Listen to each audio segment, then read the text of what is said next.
அன்புக்கும் மதிப்புக்கும் உரிய என் இனிய உறவுகளுக்கு காலை நேர வணக்கங்கள். நான் ராமநாதன் டவுராமன், பிரான்சிலிருந்து. 19/7/2026 எங்கள் தம்பி வைத்தியர் ராமநாதன் அர்ச்சனா சார்ந்த அரசியல் எண்ணங்களையும் சமூக வாழ்வியல் சிந்தனைகளையும் இந்த சமூகத்துக்குள்ளே கொண்டு போகணும் என்ற நோக்கத்தோடு வைத்தியர் ராமநாதன் அர்ச்சனாவுடைய அரசியல் காலத்திலிருந்து இந்த பதிவுகளை ஏதோ ஒரு வகையில் உங்களுடன் கருத்தியலில் இணைந்து கொள்வதில் பெருமகிழ்ச்சி அடைகின்றேன். இன்றைக்கு நாங்கள் பார்க்குற இருக்கிற விஷயம், ஔவையாரின் முதுமொழியானது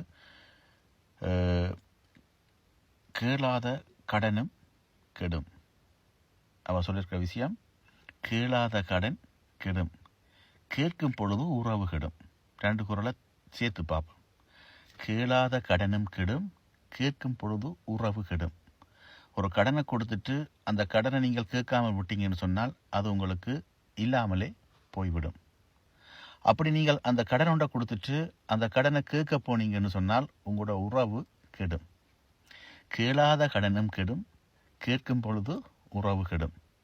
மிக அருமையான ஒரு வாழ்வியலில் ஒரு சமூகத்தில் இன்றைக்கு நடந்து கொண்டிருக்கின்ற விடயங்கள். இன்னென்ன விடயங்களை நீங்கள் செய்தீங்கன்னு சொன்னால் இந்த வாழ்க்கையில் நாங்கள் படுற வாழ்வியல் துன்பங்களை மிக அருமையாக எடுத்துரைத்திருக்கின்றார்.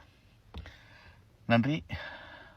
இதற்கு அப்பால் நாங்கள் அடுத்த அரசியல் பரப்பில் பார்க்க போகிற விடயம்,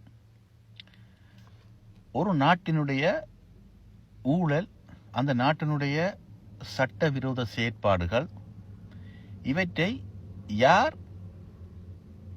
சட்ட ரீதியாக சீர் செய்வதற்கும் சட்டத்தின் முன்னால் கொண்டு போய் அவற்றை நிறுத்துவதற்கும் பொறுப்புடையவர்கள்.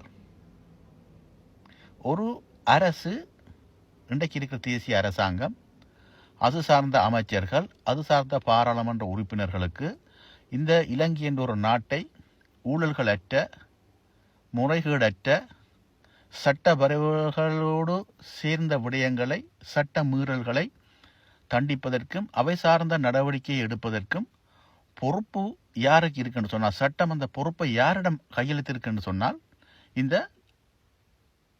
ஆளும் தரப்பான ஆளுங்கட்சியிட்ட.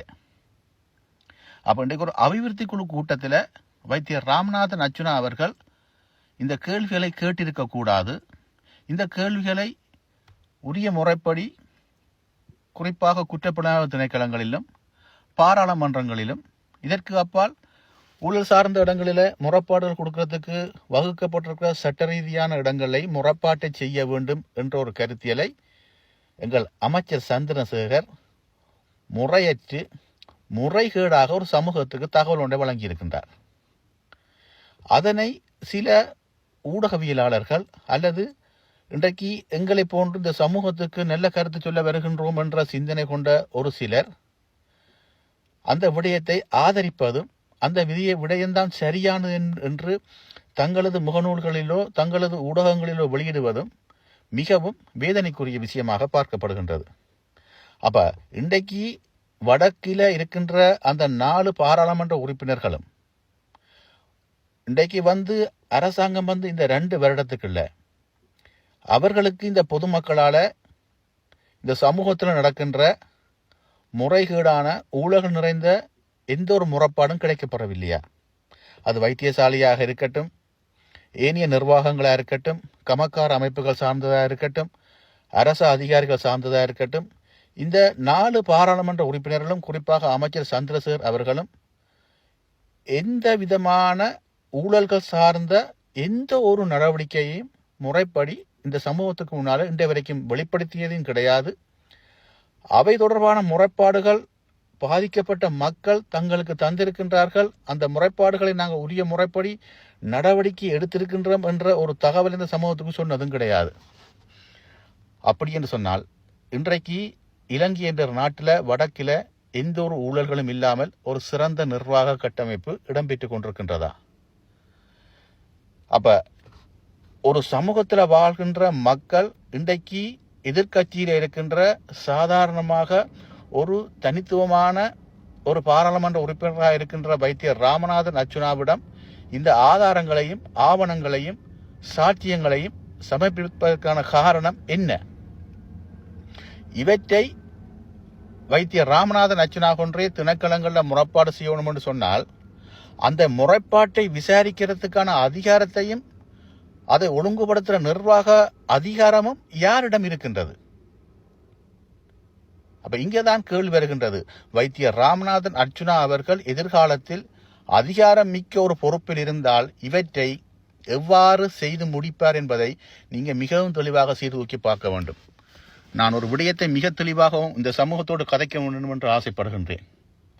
தமிழீழ தேச விடுதலை போராட்டத்திலே தேசிய தலைவர்களுடைய நேர்மையான செயற்பாடும் அந்த சமூகத்தில் வாழ்கின்ற மக்கள் உண்மைத்தன்மையோடையும் நேர்மத்தினோடும் இருக்க வேண்டும் என்ற அடிப்படையில் சட்டங்களும் சரி எந்த விடயங்களும் சரி மிக நேர்த்தியான முறையிலே நடவடிக்கை எடுக்கப்பட்டன.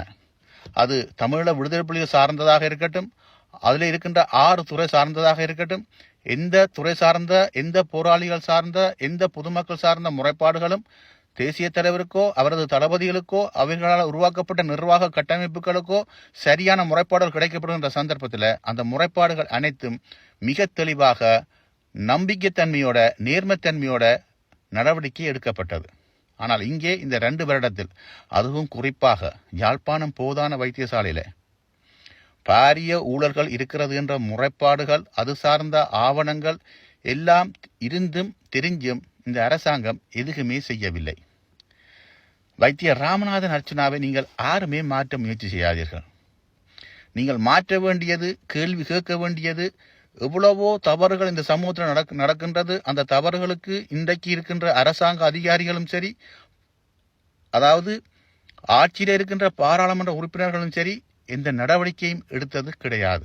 அவ்வாறு என்று சொன்னால் இவற்றை யார் சீர்தூக்கி நடவடிக்கை எடுத்து இந்த சமூகத்தை எவ்வாறு சிறப்பான ஒரு சமூகமாக, அதாவது குறிப்பாக ஊழல்கள் அற்ற ஒரு நிர்வாக கட்டமைப்பாக எப்படி உருவாக்க முடியும்? ஊழல்வாதிகளையும் சட்டத்தை மீறுபவர்களையும் சட்டம் தன் கலங்கொண்டு பலப்படுத்த தவறினால், சட்ட நடவடிக்கை எடுக்க தவறினால் இவற்றை யார் சட்ட நடவடிக்கை எடுப்பது? நாங்கள் ஒரு சிந்தனை அறிவோட ஒரு ஊடகத்தில் நாங்கள் தகவல்களை வழங்க வேண்டும். இன்றைக்கு ஊடகத்தில் வைத்தியர் ராமநாதன் அர்ச்சுனா ஒரு தகவல்களை வழங்குகிறார், தன்னுடைய முகநூலியோ தன்னுடைய யூடியூப்லேயோ ஒரு தகவலை சொல்கிறாருன்னு சொன்னால் அவர் மிக தெளிவாக ஆய்வு செய்து பொறுப்புக்கூறல் யார்கிட்ட இருக்குது, அந்த பொறுப்புக்கூறல் மூலமாக யார் இந்த நடவடிக்கை செய்ய வேணும், அவற்றுக்கு மேலாக 6க்கும் மேற்பட்ட முறைப்பாடுகள், வடக்கில் இருக்கின்ற மிக மோசமான 6க்கும் மேற்பட்ட முறைப்பாடுகள் பாராளுமன்றத்திலும் ஜனாதிபதியிடமும் அது சார்ந்த துறைகளிடமும் வழங்கப்பட்டும் இன்றைய வரைக்கும் இந்த தேசிய அரசாங்கம் அது சார்ந்த எந்த ஒரு நடவடிக்கையும் எடுத்தது கிடையாது. என்னன்னு சொன்னால் நான் திரும்ப திரும்ப கூறுகின்றேன், இந்த பேரினவாத சக்திகள் என்ற அரசாங்கத்தின் தெளிவான சிந்தனை வடகிழக்கு மக்கள் சுயமான வாழ்வியலோட எந்த விதமான ஊழல்கள் அற்ற ஒரு நிர்வாக கட்டமைப்பாக உருவாகி வருவதை அவர்கள் ஒருபோதும் விரும்பவில்லை என்பதை மிக தெளிவாக புரிந்து கொள்ளுங்கள். இன்றைக்கு சாதாரணமாக ஒரு கிளிநொச்சி மாவட்டத்தில் நடந்த அபிவிருத்தி குழு கூட்டத்தின் தகவல்கள் எல்லாம் ஜனாதிபதி அவர்களுக்கு சென்றிருக்கின்றது, அது தொடர்பான தகவல் பரிமாறப்பட்டிருக்கின்றது.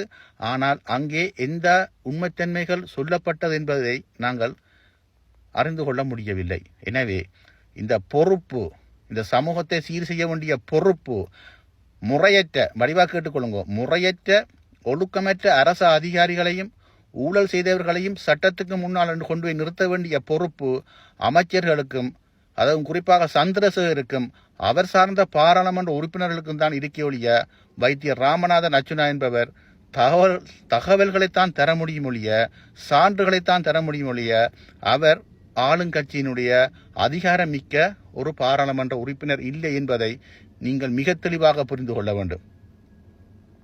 காலங்கள் மாறுகின்ற பொழுது, அதிகாரங்கள் அவருடைய கையிலே கிடைக்கின்ற பொழுது நிச்சயமாக இந்த ஊழல் செய்த அனைத்து விடயங்களும் நிச்சயமாக சட்டத்தின் முன்னே கொண்டு போய் நின்று நிறுத்தப்பட்டு அவர்களுக்கான தண்டனைகள் நிச்சயமாக வைத்தியர் ராமநாதன் அர்ச்சுனாவுடைய ஆட்சி காலத்தில் இடம்பெறும் என்பதை நீங்கள் யாரும் மறந்து விடாதீர்கள். பொறுப்பற்ற முறையிலே ஊடகங்களிலே பதில்களை கூறிவிட்டு பொறுப்பற்ற பாராளுமன்ற உறுப்பினர்களாகவும் பொறுப்பற்ற அமைச்சராகவும் நீங்கள் கதைத்து விட்டால் மக்கள் அதை ஏற்றுக்கொள்ள தயாராக இல்லை. இது எவ்வாறு இருக்குன்னு சொன்னால் பூனை தன் கண்ணை மூடிக்கொண்டு பாலை குடித்தது போல் இருக்கின்றது.